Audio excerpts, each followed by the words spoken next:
Here's my issue with North Carolina. They had a million opportunities to win games. At some point, just win a game.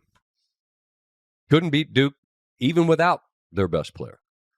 But in this season, this amazing season for the ACC, which has been a great conference for so many years, but this year had a total of 4 tournament teams. 4. You're one of them.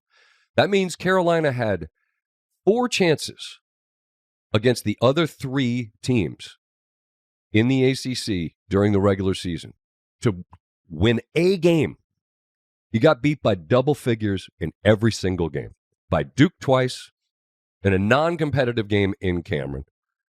Close game for a while in Chapel Hill that ended up being about 13. You got run by Louisville. You got run by Clemson. You didn't demonstrate head-to-head with the 3 other 8 NCAA tournament teams in your conference that you could win a game. And then you almost got the game against Duke in the tournament when they didn't have flag. At the end of the year, you've done nothing to demonstrate your capability of beating other tournament teams. I saw a lot of people today going, well, why isn't anyone mad at Xavier? They only had one quad one. I don't know how that's possible. Maybe that's true, but they beat Marquette at Marquette. They beat UConn. They beat Creighton. So they beat 3 tournament teams from their conference. You beat none, Carolina. None. And so the Bubba thing's going to come up, the AD. Does that make sense? No, it doesn't make sense. Well, I have to leave the room. Come on. If me, Steve, Russillo, Chris Long, like Big Cat, are our Super Bowl picture when we get together, hey, we're going to decide something, but we're the committee. But when Wisconsin comes up, Big Cat has to leave the room. We'd be like, hey, man, we probably throw a Big Cat squad in there, right? If it's me, I leave, and you're like, look, if Maryland's got to be in or Van Pelt's going to burn something down. Stanford Steve leaves. Why, should Stanford be in? I don't know.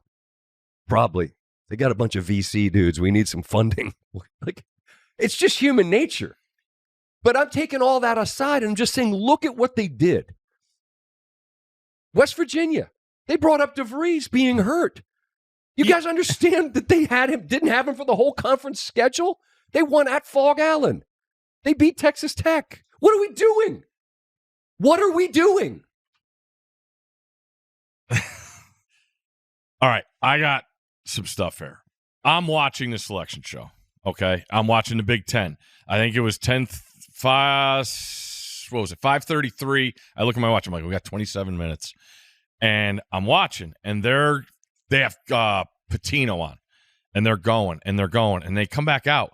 And the desk is Brett Stover, Clark Kellogg, Jay Wright, and Wally Zerbiak. And I'm like, huh. I'm like, when Gumbel did this, he never left the desk, ever. So I'm just saying something seems fishy in my head. Then we get to 6 o'clock, an unbelievable tribute to Greg Gumbel. It was awesome. Made me cry. I thought he was going to start crying when he talked about what this day meant to him in this spot and the tournament and this and that.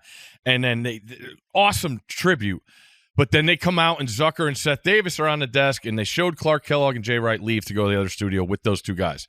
So something in my mind clicked. I'm like, something happened here with the bracket that those 2 guys had to get on the same page with.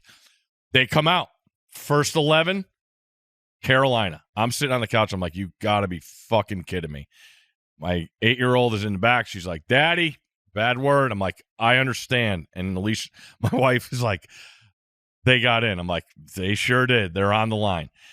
And right from there, I'm like, okay, let's see what happens. We get the bracket, and then they go, and they have Bubba and the vice chair on. And Seth asked this question where you could tell it was kind of thought out, talked out through. And I just feel like there was a powwow had in the 27 minutes before the show that they had a cataclysmic situation that Carolina was getting on. Why is everything a conspiracy theory? I don't know if a conspiracy are they more proven wrong or right? That depends on who you ask. Because I think I'm right on this one. Anyway. The Carolina resume, the vice chair, because Bubba can't talk about it because he's not in the room. So this is the first time I've ever seen the vice chair sit there. So they knew this was coming. Hence the question from Seth Davis. And the vice chair says, They went 8-0 in quad 2 games. And I'm sitting there, I'm like, you know what's not in the NCAA tournament? That. Quad 2 teams. It's just an indefensible team to be in.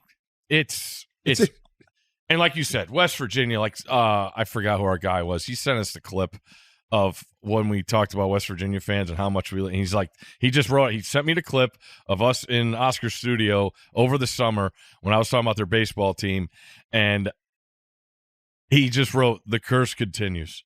That's who I think about, West Virginia. Well, we said you can knock them down 100 times, they'll get up 101, and that's them. But they had 6 quad 1 wins. 6. Well, the guy's hurt. Yeah? He didn't play in a Big 12 game. Not one, which started with them going to Fog Island and beating Kansas. In December? Now, I get that if you want to take the wins that they beat Gonzaga. They had some good wins early. I'm going to say it was the Bahamas or one of those tournaments someplace. I don't know. It gets confusing. But come on. North Carolina, however you want to look at it, wins over the bubble? What the fuck are we talking about? Quad 2 wins? Just say it's a TV show. Seriously. Indiana won at Michigan State, who's a 2 seed. They beat Purdue by a lot. That's a 4 seed. That's what they showed you they could do against tournament teams. Xavier beat UConn, Marquette, and Creighton. North Carolina beat no one in their own league. Got trucked by the teams in their own league. They almost beat... People somehow made Carolina sympathetic. Oh, God, I feel so bad they didn't win this game. Without Cooper Flagg, because of the free throw, which the game would have been tied had it counted. My God, it's incredible. And Carolina people, why aren't y'all mad at Xavier? For the reasons I just stated. And you know what the worst thing is? I don't. I love North Carolina's draw. Go get them. They're going to make a run. I will guarantee it. And here's the one thing I'd say. In all of this, you didn't. Man, they came close about 5 times against good teams early in the year. You go back and look at the games they played. Had a chance against Florida. Lost by a couple against Kansas, I think. Michigan State. I get confused again. Yeah. But when you go back and you look, you're like, oh, man, they were pretty competitive in a bunch of these games. They're not a terrible team. There's a difference between, I'm not saying they're terrible. I'm just saying they had as many chances as they had to demonstrate it, to win the games, and they didn't. And then they get in anyway, where Indiana won some games. West Virginia won some games. But they're in there. Who do they play? San Diego State. And then who do they play the winner of? Ole Miss. There you go. They don't have any bigs. Neither's North Carolina. Yeah. So let's say they beat them. Let's say they beat San Diego State, then they beat Ole Miss, and then they play Iowa State, theoretically. When looking at... You could go on a run. They're going to go on a run. I'm telling you right now. It happens all the time. Steve's all the time. a Duke Put person, him in the Sweet 16. Steve's a Duke person, so what he's doing right now is that thing he does. Of the 8 teams, of the last 4 in and the first 4 out, when you look at those teams, Carolina was first in the net, first in the WOB. That's a new one. WOB and Torvik were big this week there for the committee. Ken Pom first, non-conference strength of schedule first. That's the ultimate one. Quad 1 wins and losses. Hold on a second. They were 8th out of those 8 teams. So obviously Quad 1 wins is not a factor anymore. So I don't want to hear about it. They were 8th in Quad 1 wins-loss records of those 8 teams. Hold on a second about strength of schedule. How do you get credit for playing hard games if you don't win any? That's like me taking, Mom, I got a 0.0, but I took hard classes. You failed them all? I did. I sure did. But I want to tell you, I tested myself. I could have taken that astronomy lab that everybody knows you get an A in, but I didn't do that. I took hard classes. Failed them all, but really challenged myself. What are we doing? What are we doing? It's a TV show. But Indiana's...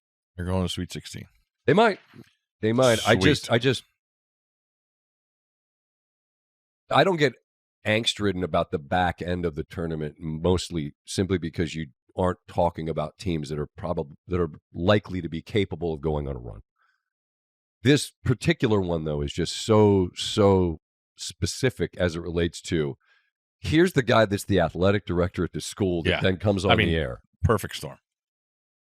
And everyone talked for weeks about why are they even listed among the first so-and-so out?